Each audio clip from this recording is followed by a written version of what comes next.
Today, I am going to tell you something that I have never told you before, but I'm going to ask that you keep it between us.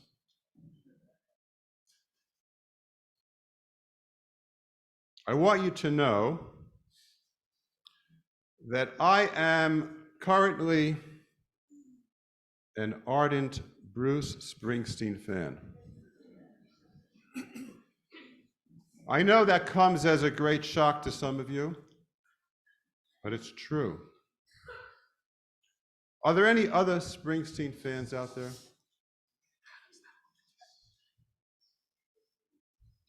Let the record show there were a few. Now, for the one or two folks back there I saw who have no idea who Bruce Springsteen is, I'm going to tell you, he's a rock singer, he's a songwriter, a guitarist from New Jersey, and he's been performing for about 6 decades and has a huge number of fans. Now, I said that I'm currently an ardent fan, because that wasn't always particularly the case. Although I did attend a Springsteen concert when I was in my 20s, and it was only because someone I knew was a great fan and a friend of Springsteen, and he invited me and some others to a concert at what was then Giants Stadium, and we even had our own suite high up above the stage. But I didn't really pay that much attention to Springsteen over the years until very recently. And I'm not sure exactly why and when exactly that changed. It might be that I heard he was starting a worldwide tour with his E Street Band, and he was performing to sold-out audiences throughout the entire world, from Tampa to Seattle, from Barcelona to Rome to Copenhagen, all over Europe. Maybe it's because I'm so impressed that he's now in his mid-70s and he performs with immense energy and excitement. Or maybe it's just that I started to really listen to some of the words of the songs. Because the truth is, I have never, ever paid that much attention to lyrics and songs. For me, it was always more about the music. Either it interests me, the music, or it doesn't interest me. But I liked some of his lyrics. And then there was one song in particular that caught my attention. It was the refrain from one of his most popular songs. And it goes something like this. Let me see if I can recall how it goes. Gosh, this is embarrassing. I can't seem to remember. Wait a minute. 1, 2, 3. Can't start a fire. Can't start a fire without a spark. That was it. Thank you, guys. Oh my gosh, that was it. Yeah, thank you. Can we all sing that just to see if we get ready? 1, 2, 3. Can't start a fire. Can't start a fire without a spark. Right. Can we do this one more time, just a little bit louder, just a little. Ready? 1, 2, 3. Can't start a fire. Can't start a fire without a spark. That was really, really good.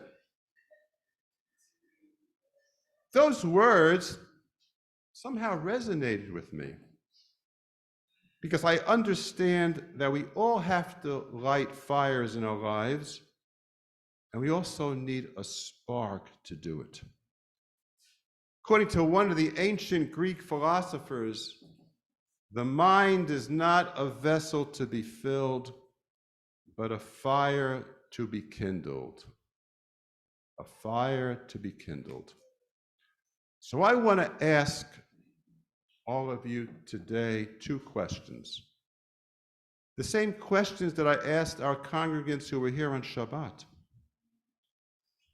The first question is, what kind of fire do you need to light in your life this year? And the second question is, from where will you get that spark? Think about it. But first, I want to return to that song. I'm not done yet. Does anybody know the name of that song?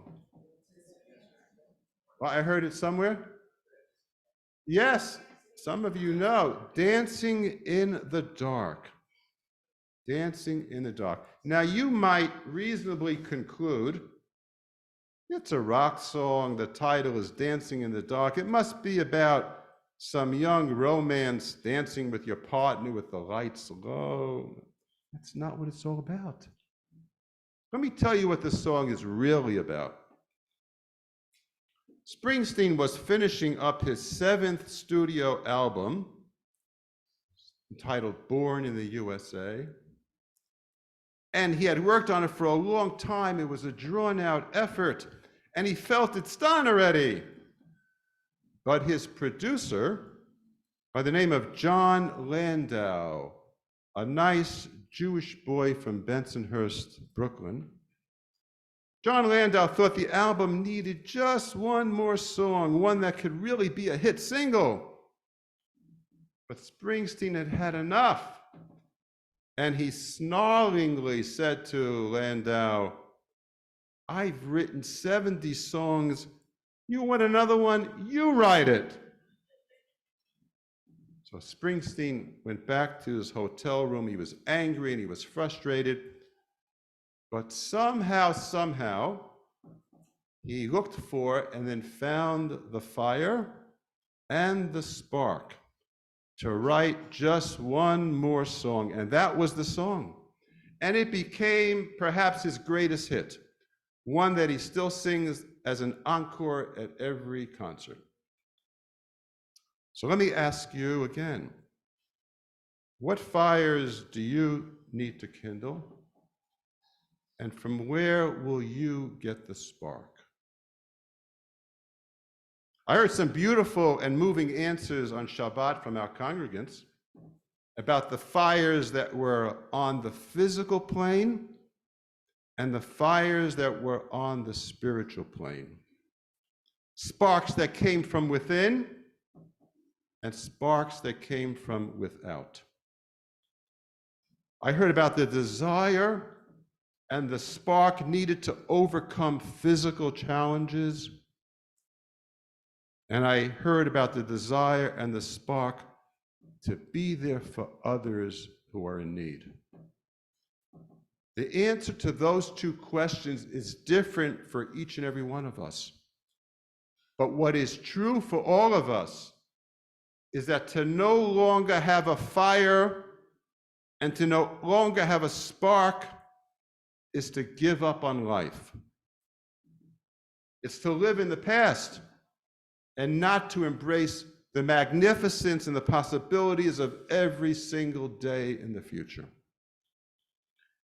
We have to keep lighting fires on the physical and on the spiritual plane. So let me tell you about 2 books that I've been looking at recently, and they've had an impact. The first book is on the New York Times bestseller list. It is called Outlive. Anybody hear of it? Outlive. It's a book that deals with the subject of lifespan and health span. And what particularly caught my attention, which I thought was interesting, was a concept the author calls the Centenarian Olympics. The Centenarian Olympics. Actually, the Centenarian Decathlon, to be specific. You all know what a decathlon is? It's an Olympic event. It consists of 10 individual track and field sporting events. There's running and jumping and a shot put and a javelin throw and so on.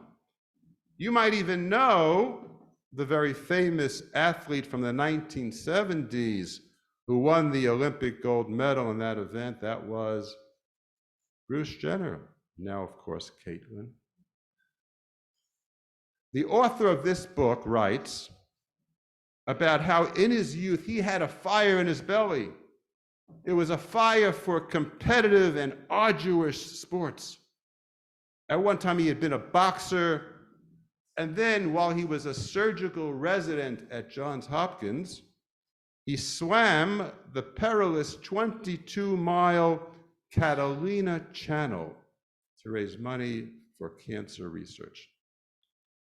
But he describes how now, in his later years, he has a totally different fire. He has adjusted that fire. He now has a fire to do well in the centenarian decathlon. His goal is no longer 11-hour swims, no longer running or jumping, but it's to train so that someday in his later years, he'll be able to enjoy playing with his grandchildren, to be able to pick them up and hug them, to get on a plane and visit them. That's the fire, he says, that is now within him. And the spark is every time he sees his young children, he envisions their children and his grandchildren, and every day he trains so that the decathlon will be something he can manage one day in the future. That was on the physical plane. And the other book that I've been reading is on the spiritual plane. It's a book by Nehemiah Polen. And in the book, we learn something about the teachings of a rabbi whose name was Kalanimus Kalman Shapira. Who was this rabbi? He was born in Poland in 1889 to a Hasidic dynasty. And at the mere age of 20, he was appointed rabbi of Piasno, which is just 10 miles south of Warsaw.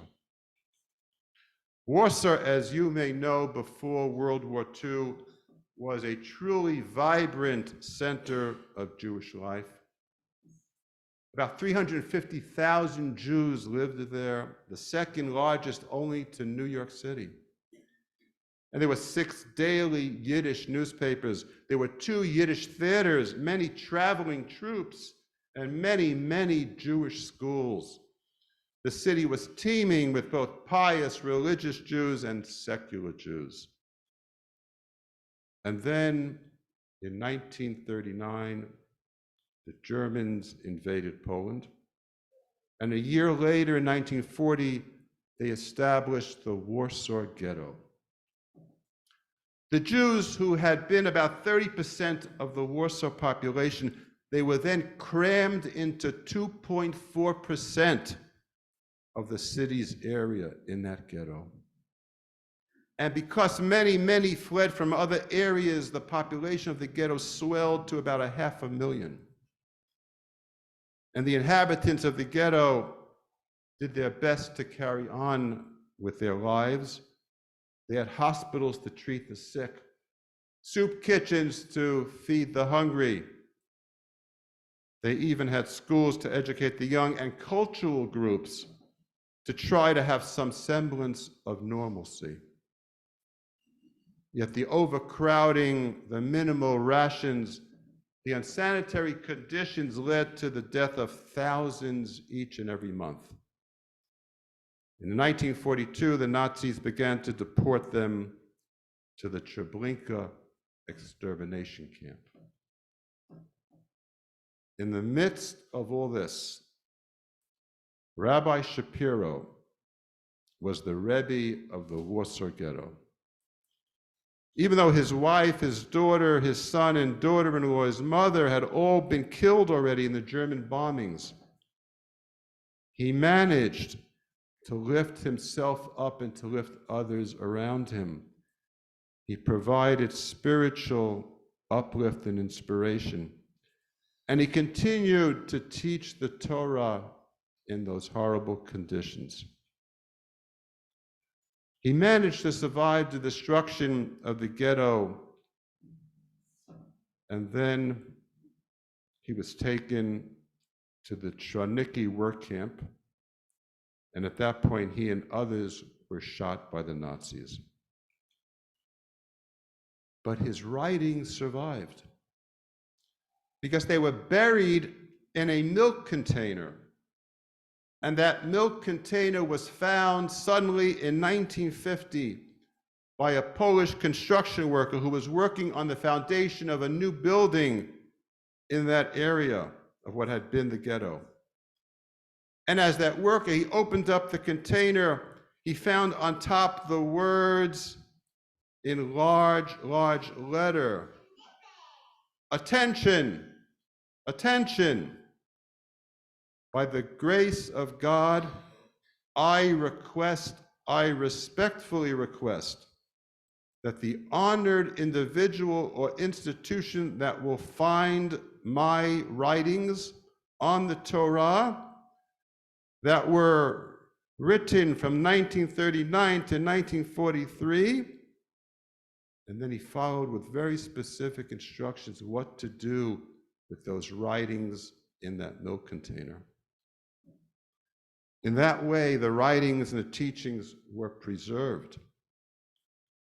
And he became known based upon a book that was later published of his writings. He became known as the Eish Kadosh. And we know that Eish Kadosh means the holy fire. Rabbi Shapira's fire was to continue to offer spiritual guidance, to teach the Torah, even in the hellish inferno of the Shoah. What's interesting is that Rabbi Shapira's writings were not the only ones to survive. There is this amazing story of the Oneg Shabbos. The Oneg Shabbos was a secret group that was organized in the ghetto by Emanuel Ringelbaum. He was a historian. And this group set out to document what life was like, first before the German invasion, and then as the ghetto was established, it became clear that the Nazis intended to exterminate the Jews. They tried to preserve for future generations all the facts of what was going on. And they buried diaries, personal accounts, all kinds of documents along with Rabbi Shapira's writings. And they did it in 3 caches. One was found right after the war in 1946. The second one was found, as I mentioned, in 1950 by that Polish construction worker. And the third one is yet to still be found. If there's one movie that you plan to see this year, I would like to suggest a documentary. It is called Who Will Tell Our History? It is the story of the Warsaw Ghetto, and in particular the work of the Oneg Shabbos, this incredible, courageous group. Because in the midst of the fire of hell, their inner fire was to continue to live with some semblance of dignity. And they had the foresight to try to preserve the records for us and for future generations. Indeed, who will write our history?